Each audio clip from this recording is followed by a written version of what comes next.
हम अपना आज का टॉपिक स्टार्ट करते हैं जो कि है क्लासिफिकेशन ऑफ लिपिड्स। जो अब तक हमने लिपिड्स देखे वो देखे थे कि लिपिड्स कॉन्स्टिट्यूट करते हैं फैटी एसिड से। फैटी एसिड्स के हमने दो टाइप के नोमेनक्लेचर देखे, ए इज टू बी करके, और दूसरा था ओमेगा नोमेनक्लेचर। उसके बाद हमने फैटी एसिड्स की ही फिजिकल प्रॉपर्टीज देखी जिन पर फर्दर लिपिड्स की फिजिकल प्रॉपर्टीज डिपेंड करती हैं।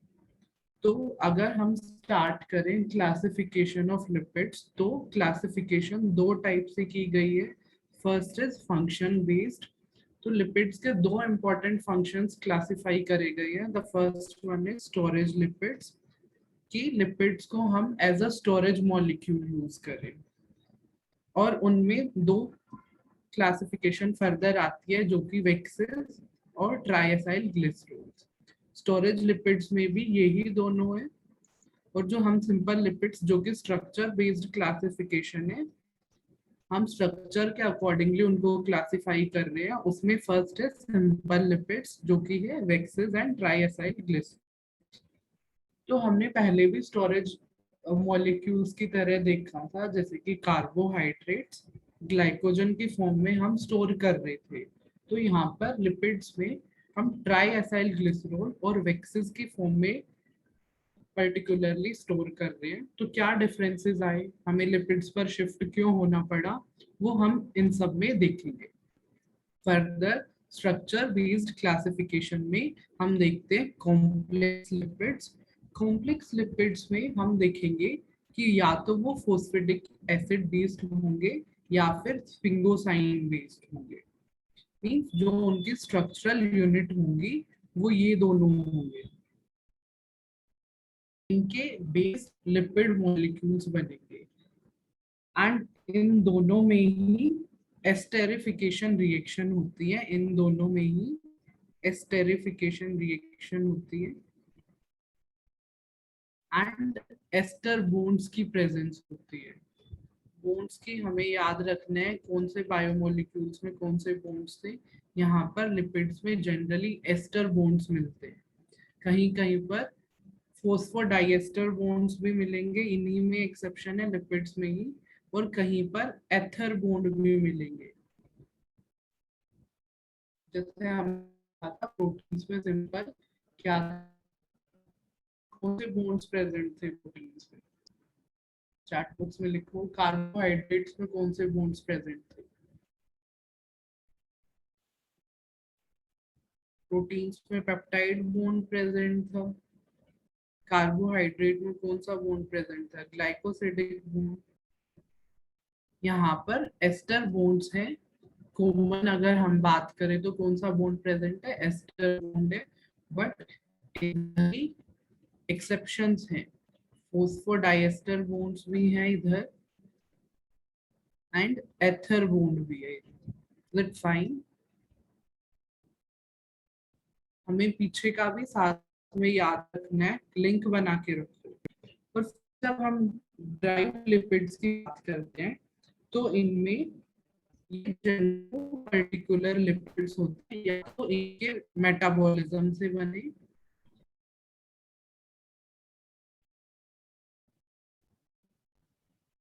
और ये जनरली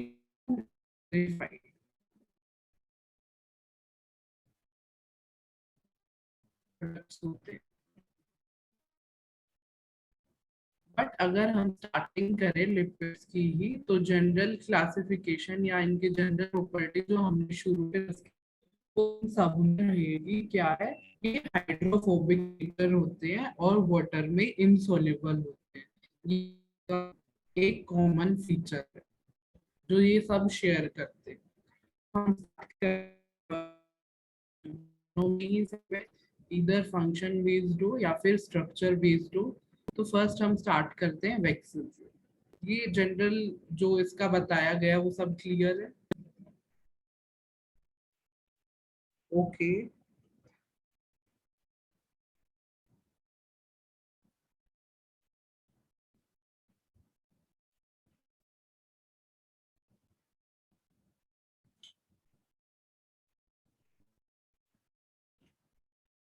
हर्षदीप, अभी हम इन सबको एक एक करके देखेंगे।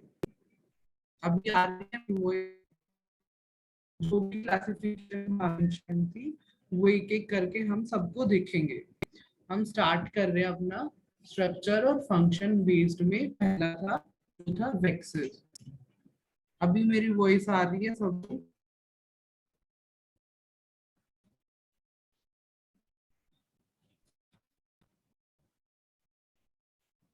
M I Audible?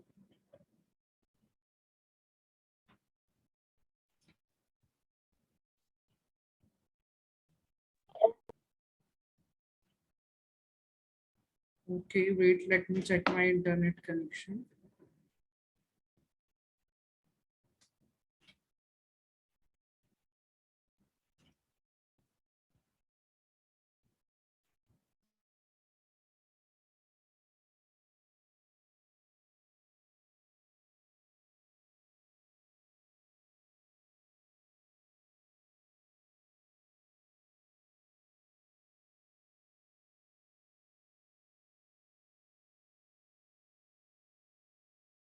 Am I audible now? Yes, yes, Tamanna. My mic was like off. तो हम स्टार्ट करते हैं वेक्सेस से। वेक्सेस प्रोडक्ट्स होते हैं प्लांट्स के भी और एनिमल्स के भी। They are generally the byproducts of plants as well as animals. And the common feature that they share is, है तो वो लिपिड्स ही, बट डिफरेंस क्या कहाँ आ रहा है? जो उनकी एलिफेटिक चेन है उसकी लेंथ में डिफरेंस है। जो एलिफेटिक चेन है उसकी लेंथ नॉर्मल लिपिड से ज्यादा बड़ी होती है। It constitute around the carbon length that is around 30 carbon.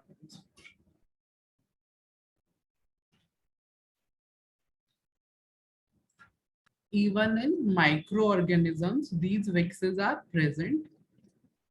For example, in phytoplanktons or like the marine animals, these are the chief storage form of metabolic fuel. They act as metabolic fuel.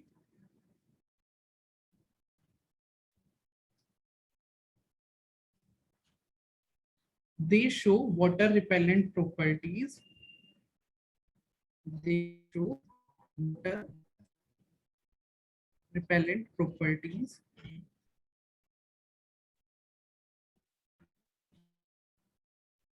And certain skin glands of water vertebrates secrete these vexes to protect their hair and skin, and they keep their skin lubricated with the help of these vexes. Certain vertebrates, like they secrete these vexes to lubricate their skin.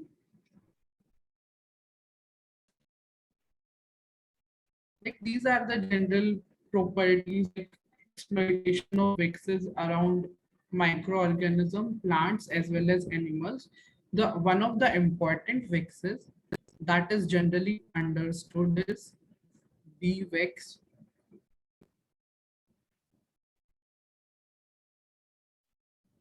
I am writing everything, जो भी मैं बोल रहा हूँ वो मैं सब लिख रहा हूँ।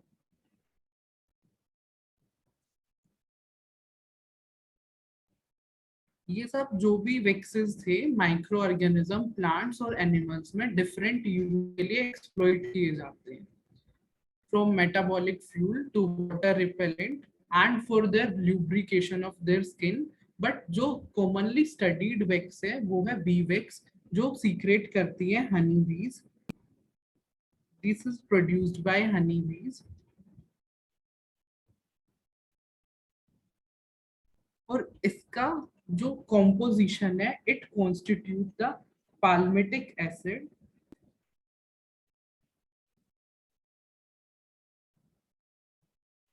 Plus ट्राइएकोन्टेनोल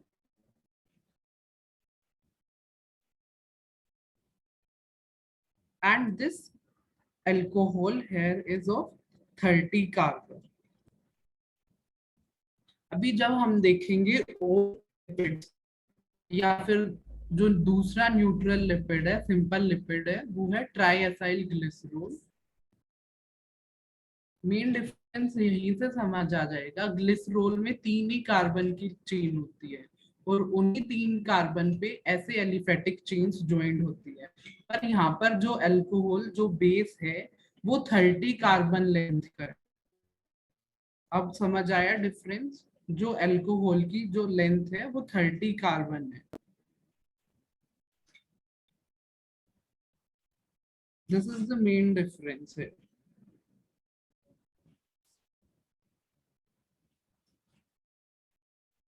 is it clear? ये इम्पोर्टेंट है, ये बहुत बार पूछा गया है।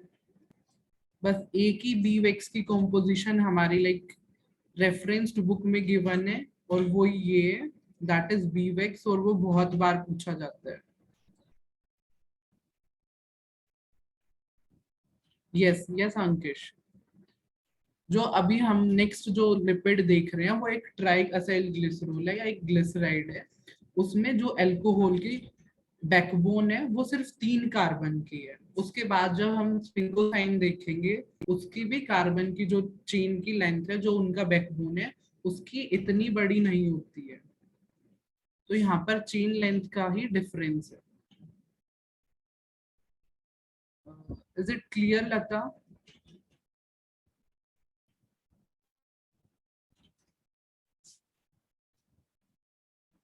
ओके।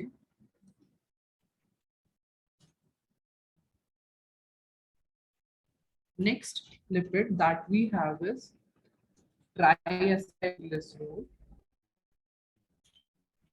और उसके बहुत सारे नाम हैं।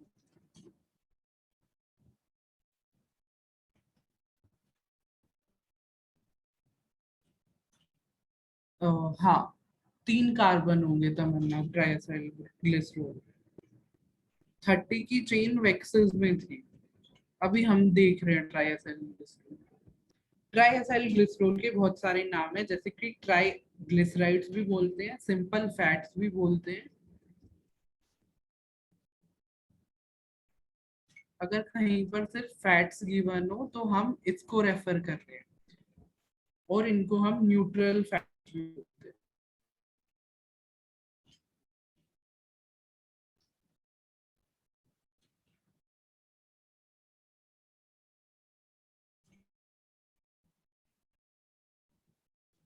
And here is structure basically, जो ग्लिसरॉल का स्ट्रक्चर,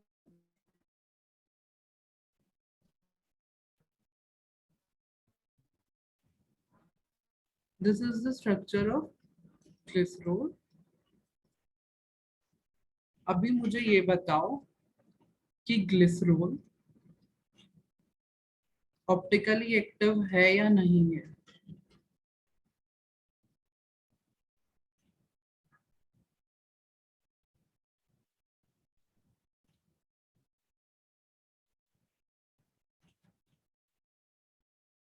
यस, न्यूट्रल फैट्स।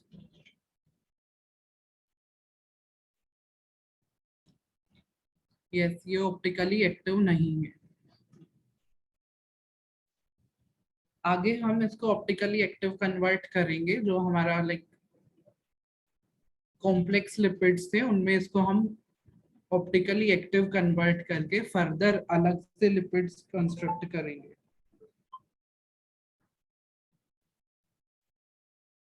अभी इसमें क्या होगा, ये 3 OH जो ग्रुप्स हैं ये इन्वॉल्व होंगे फर्दर एक रिएक्शन में, जिसको हम बोलते हैं एस्टेरिफिकेशन रिएक्शन, और the reaction that makes the fats.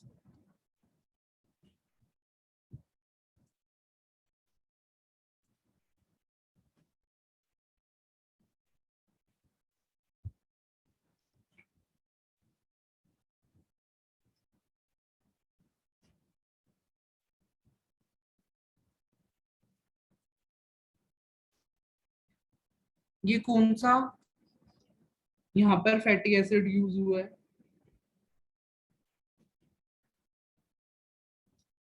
कल वाले नोट्स में देखो और बताओ।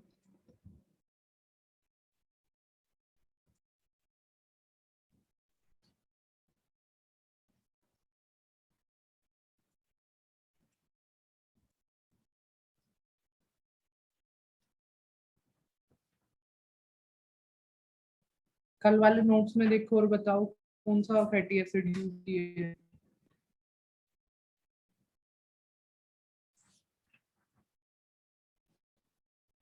किसी को आंसर नहीं पता।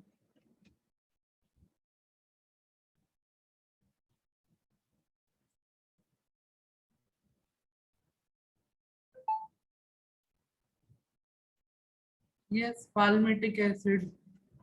गिन लो ना कार्बन। एक ये है, 15 ये, C16 और है। यहाँ पर मैंने तीनों ही OH के साथ रिएक्ट कराई है या फिर एस्टेरिफिकेशन रिएक्शन करवाई है सिर्फ एक ही फैटी एसिड के साथ, जो कि है पाल्मेटिक एसिड। एंड यहाँ पर लिपिड का नाम बन रहा है ट्राई पाल्मिटिन। अभी ये जो फैटी एसिड्स हैं ये सेम भी हो सकते हैं और डिफरेंट भी हो सकते हैं। दे कैन बी सैचुरेटेड और unsaturated. Is it fine?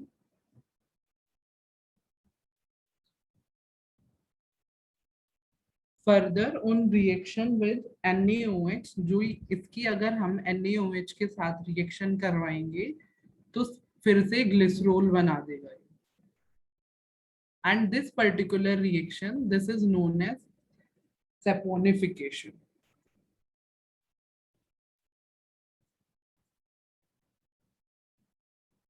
ये पूछा गया है, व्हाट इज सैपोनिफिकेशन। यहाँ तक का सब समझ आया, लाइक स्ट्रक्चर पार्ट तक का।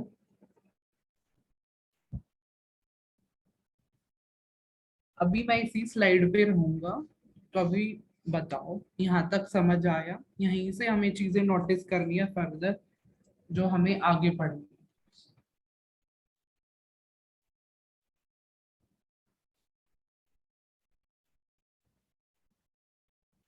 जो ग्लिसरॉल का पार्ट ब्लू कलर से मेंशन्ड है, ब्लू पेन से मेंशन्ड है, वो पोलर है या नॉन पोलर पार्ट है? इज इट पोलर और नॉन पोलर? यस, पोलर है। somebody asked me to repeat something. Harshdeep, but I have to repeat. क्या समझ नहीं आया आपको?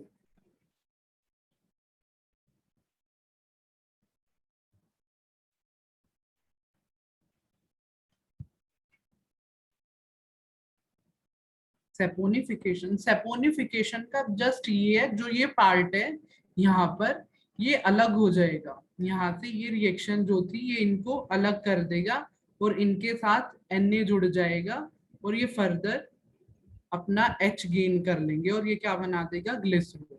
ये सेपोनिफिकेशन। और in general soap formation reaction भी बोलते हैं इसी। हाँ, तो हम अपने उसी पर आते हैं। ये जो पार्ट था ये पोलर पार्ट था, और फिर हम फैटी एसिड्स की बात करते हैं। जो कार्बोक्सिल ग्रुप था,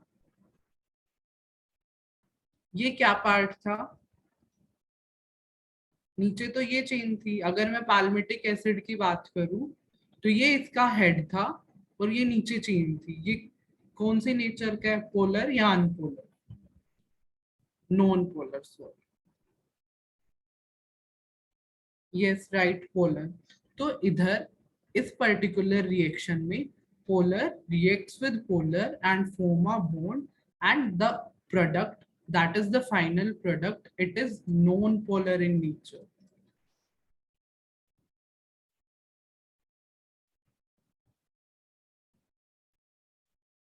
Is it clear? It is hydrophobic and water insoluble.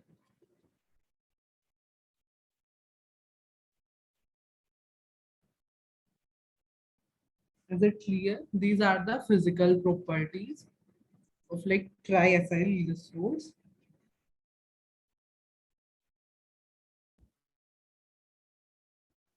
Now we will go into their like storage part, कि ये storage molecules कैसे act करते हैं।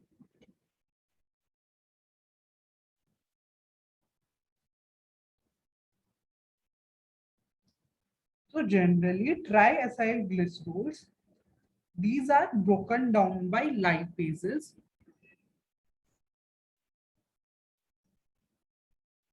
These are broken down by lipases. जो triacyl glycerol है, try को वो पहले डाई बनाएगा, फिर मोनो बनाएगा, और सिंपली जो ग्लिसरॉल पार्ट है वो सेपरेट आउट हो जाएगा। ये समझ आया? ये हम मेटाबॉलिज्म में देखेंगे कंप्लीट रिएक्शन। तो ट्राई को डाई बनाएगा, फिर मोनो बनाएगा, और फिर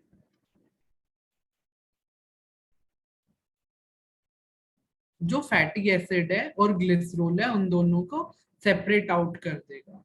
फिर जो फैटी एसिड बचा, this goes into mitochondria for beta oxidation.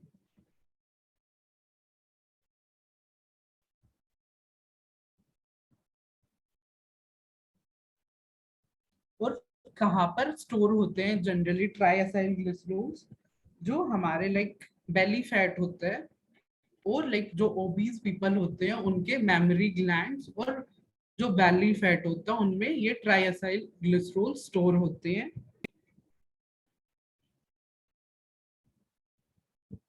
Now let us compare and contrast between the carbohydrates and lipids as storage molecules.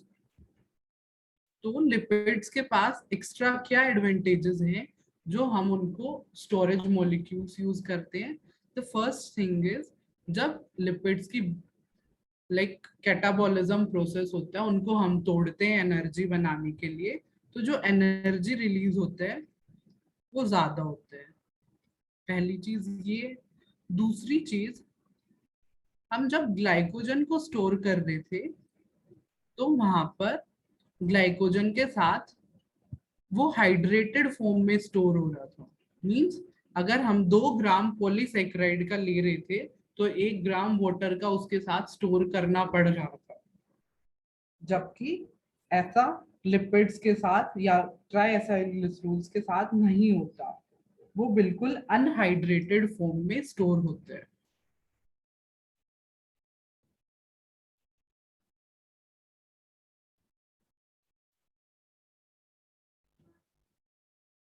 ये समझ आया?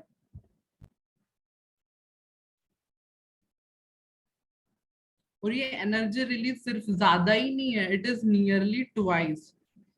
ये भी पॉइंट याद रखना। एक हम कार्बोहाइड्रेट से एनर्जी बनाएंगे और एक हम लिपिड से बनाएंगे, देखेंगे हम मेटाबॉलिज्म में, वहां भी कंपेयर करेंगे। इनकी नियरली ट्वाइस होती है। दूसरी चीज, जब हम ग्लाइकोजन को स्टोर करते हैं एनर्जी की तरह, तो 2 ग्राम ग्लाइकोजन स्टोर होगा, उसके साथ साथ 1 ग्राम वाटर मॉलिक्यूल भी स्टोर होते हैं। वो हाइड्रेटेड फॉर्म में रहता है। Like these are the advantages of lipids और triacylglycerols over carbohydrates. तो इनका भी तो कुछ बेनिफिट होगा ना, इनको भी हम यूज कर रहे हैं, तो इनका क्या बेनिफिट है? These are the quick sources. Means जब हमें जल्दी से एनर्जी चाहिए, जल्दी हमें कब चाहिए होती है? कोई एग्जांपल दो, कोई हार्मोन बताओ तो हमें इंस्टेंट एनर्जी चाहिए और वो उसमें हेल्प करता है।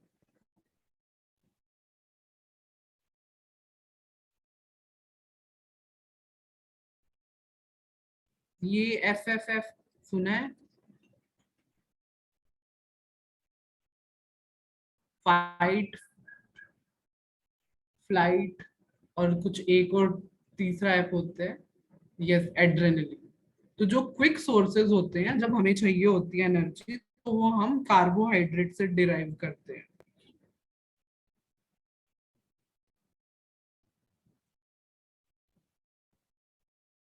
Apart from the energy storing thing, these triacylglycerols or these lipid molecules, these are also used for insulation.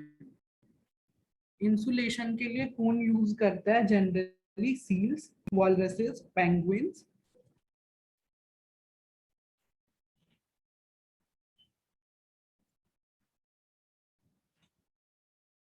इनको कोल्ड टेम्परेचर से प्रोटेक्ट करती है, फॉर इनको इंसुलेशन में हेल्प करती है। दूसरा, कुछ हाइबरनेटिंग एनिमल्स होते हैं जैसे कि बियर, उनमें ह्यूज रिजर्व होते हैं जब वो हाइबरनेशन के टाइम पर पहले जाते हैं, तो उनमें जो ट्राइएसाइल ग्लिसरोल्स के होते हैं वो बहुत लंबे तगड़े मोटे होते हैं अच्छे से। फिर जब वो हाइबरनेशन के बाद आते हैं तो वो अपना जो भी फैट्स था वो सब कंज्यूम कर चुके होते हैं, किन में, दोनों में, इंसुलेशन में भी एंड एनर्जी में भी। वो सब जब खत्म हो जाता है तो वो अपनी हाइबरनेशन से बाहर आ जाते हैं। तो ये था पर्पस स्टोरेज लिपिड्स का। समझ आया सबको? कोई डाउट है अभी तो?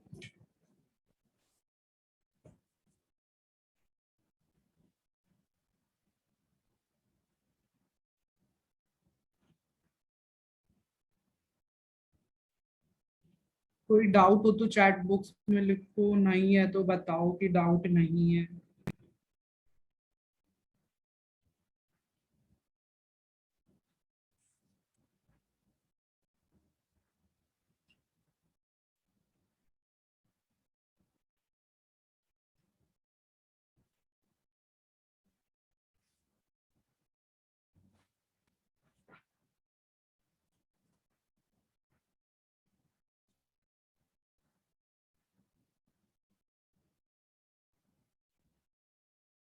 ओके, तो अभी हम बात करेंगे मेम्ब्रेन लिपिड्स। अगर हम फंक्शनल कैटेगरी में जाए तो, और स्ट्रक्चरल कैटेगरी में जाए तो कॉम्प्लेक्स लिपिड्स की।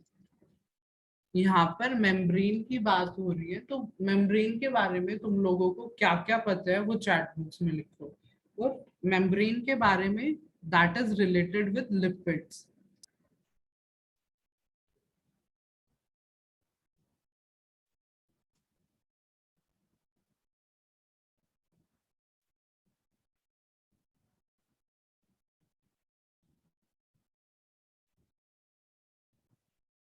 Yes, we have phospholipid bilayers. This one is like quite accurate.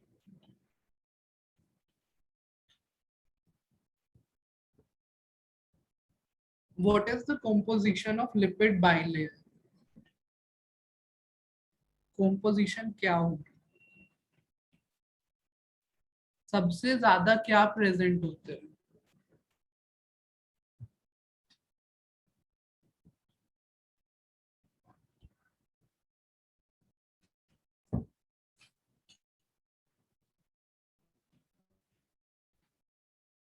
Nature क्या होते हैं?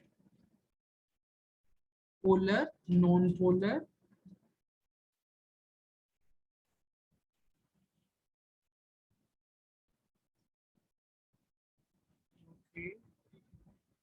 constitute the lipid, protein, and carbohydrate. Yes, that was also right. Glycerophospholipids. Yes.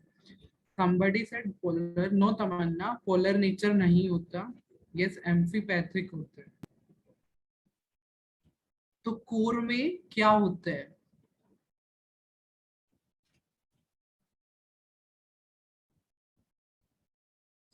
Actually अभी मैं इसका जस्ट इंट्रोडक्शन पार्ट करूंगा, क्योंकि अगर मैं इसको स्टार्ट करूंगा तो इसकी क्लासिफिकेशन ही अराउंड 5 है, तो उसमें काफी टाइम लगेगा। तो we will just see the introductory part.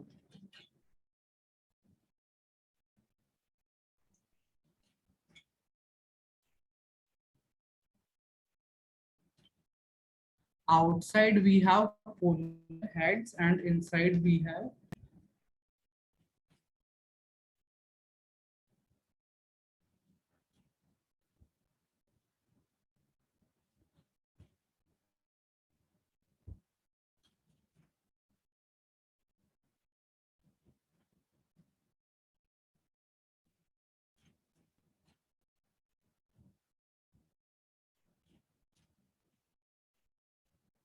when we start with the membrane lipids, तो लिपिड्स जनरली बहुत टाइप के होंगे। अभी अगर हम देखेंगे तो पहले होंगे फोस्फोलिपिड्स। तो फोस्फोलिपिड्स में भी अगर उनके पास ग्लिसरोल की बैकबोन होगी तो ग्लिसरोफोस्फोलिपिड्स होंगे। ठीक है।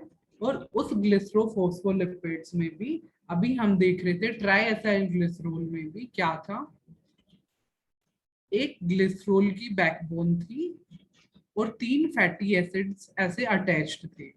पर अगर हम जब ग्लिसरोफॉस्फोलिपिड्स की बात करेंगे 2 फैटी एसिड्स उनके पास होंगे और तीसरा क्या होगा, उनके पास एक फोस्फेट ग्रुप होगा और उसके साथ एक अल्कोहल ग्रुप होगा।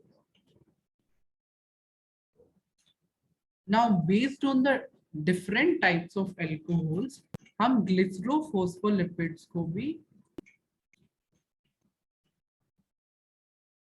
क्लासिफाई करेंगे डिफरेंट कैटेगरीज। अभी जब हमने देखा था ट्राई एसाइल ग्लिसरॉल्स में ग्लिसरॉल जो था वो ऑप्टिकली इनेक्टिव था। वो क्या था, ऑप्टिकली इनेक्टिव था। लेकिन जब ग्लिसरॉल पे कि थर्ड कार्बन पे फोस्फेट ग्रुप ऐड हो जाते हैं, ओके,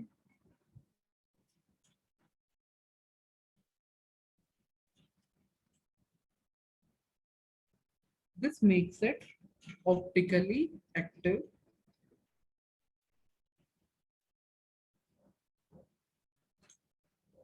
इज इट फाइन? यहां तक का समझ आया?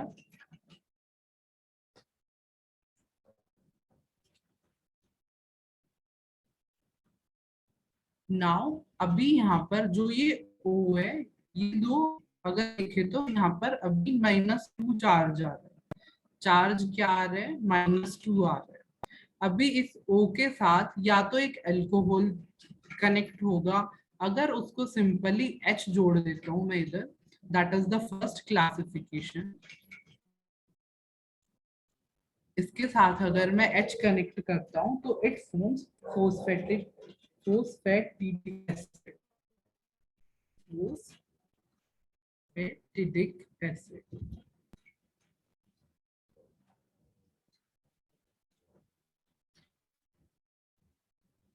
Generally, these three carbons, these are termed as SN1, SN2, and the one that is linked with the phosphate group is known as SN3 carbon.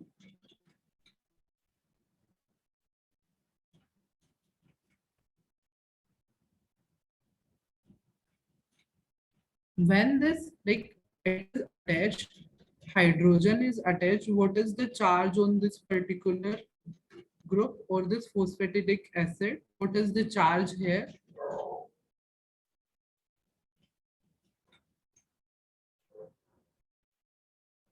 Yes, -1। अभी जैसे जैसे हम इनको, मैं यहाँ पर x रखता हूँ। अब जैसे जैसे मैं x को चेंज करूंगा, इस पूरे पर चार्ज जो है चेंज होता रहेगा। ये बात समझ आ रही है? और इसी x पर फर्दर क्लासिफिकेशंस बेस्ड होंगे। तो आज ही स्टार्ट करा दूं classification.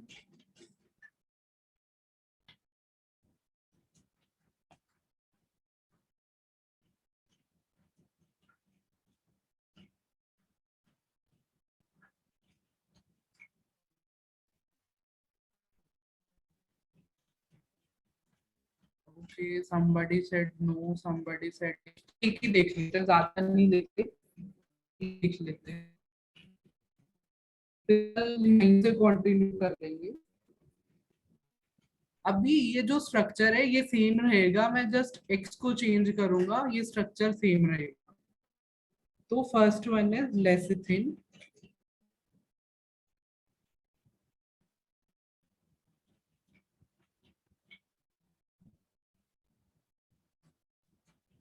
These are biochemically choline substituted phosphatidic acids. Okay, now people are saying no. तो आगे नहीं करना आज।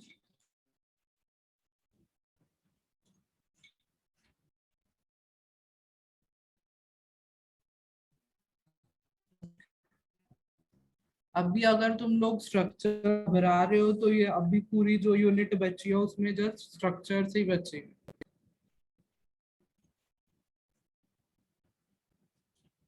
आज बस इजी वाले देख लेते हैं दो, और फिर कल स्टार्ट करेंगे थोड़े मुश्किल वाले।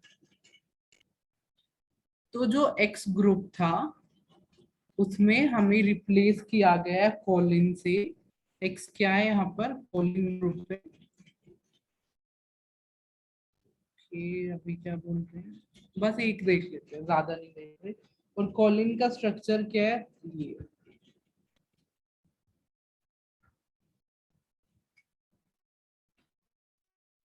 अभी कॉलिन पर अगर मैं बात करूं तो चार्ज ऑन सब्स्टिट्यूएंट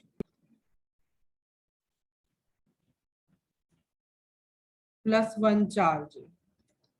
तो चार्ज ऑन लिपिड क्या होगा, साथ में अगर तुम एक्टिव रहोगे तो इजीली चीजें समझ आएंगी। चार्ज ऑन लिपिड क्या है,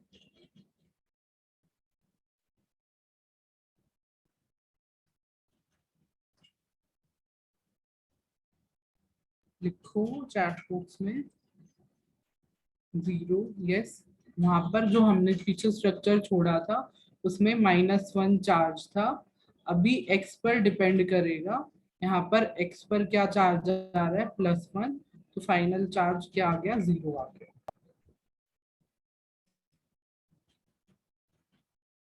this structure forms phosphatidyl choline, in short PC. और ये जो पीसी है ये हमें ऑयल सीड्स में जनरली मिल जाते हैं, लाइक सोयाबीन। और लाइक दूसरा इसका सोर्स है east.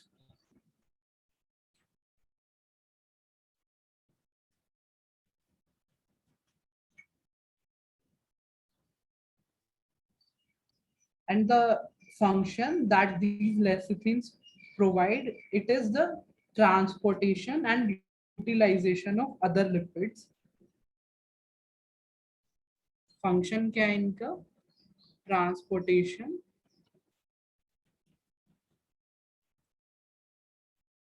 And utilisation of other lipids. बस इतनी ही चीजें याद रखनी है, ज्यादा डीप में नहीं जाना, और ये काफी ऑलरेडी काफी डीप है। And if these phosphatidylcholine or these lecithins, these are absent, so there is a particular condition that is known as fatty liver syndrome, वो हो जाता है। वो क्यों हो जाता है, क्योंकि ये जाके लीवर में डिपॉजिट हो जाते हैं, वो यूटिलाइज नहीं हो पाते। तो उसकी वजह से this is the condition or the disorder that is caused generally due to the absence of this particular substitute। ये समझ आया।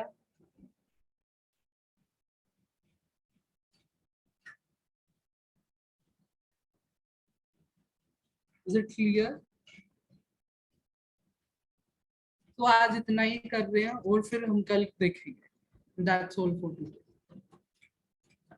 अगर कोई डाउट है तो चैट बॉक्स में लिख दो जल्दी से।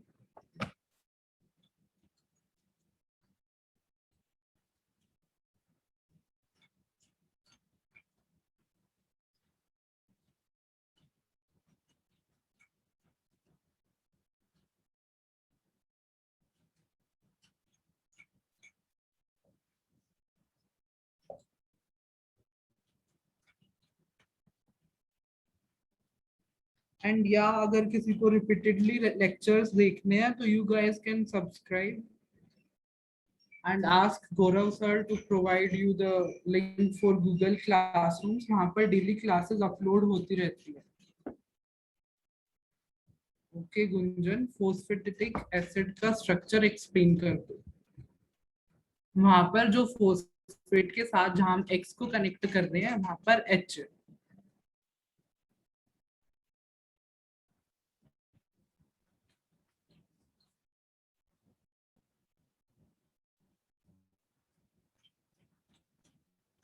और कोई डाउट है।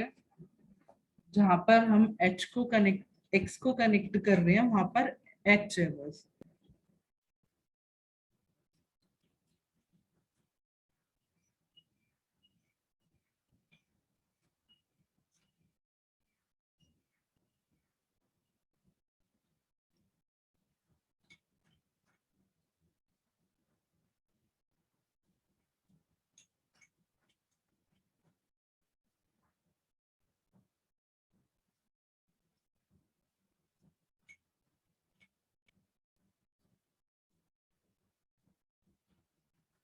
ये है फोस्फेटिक एसिड का स्ट्रक्चर। कॉम्पोजिशन अभी ये जो हम पढ़ रहे हैं ये सब कॉम्पोजिशन ही पढ़ रहे हैं। नई मीनो लेसिथिन सब्स्टिट्यूएंट है, और जब यहाँ पर वो जो सब्स्टिट्यूएंट कोलिन ऐड हो रहा है तो ये पीसी बन रहा है, ये पीसी बन रहा है।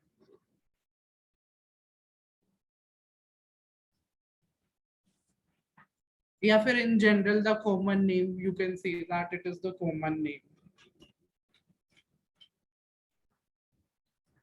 हर्षदीप, अभी हम कॉम्पोजिशन स्टार्ट करी है। जो ये मेम्ब्रेन लिपिड्स है ये कॉम्पोजिशन ही है।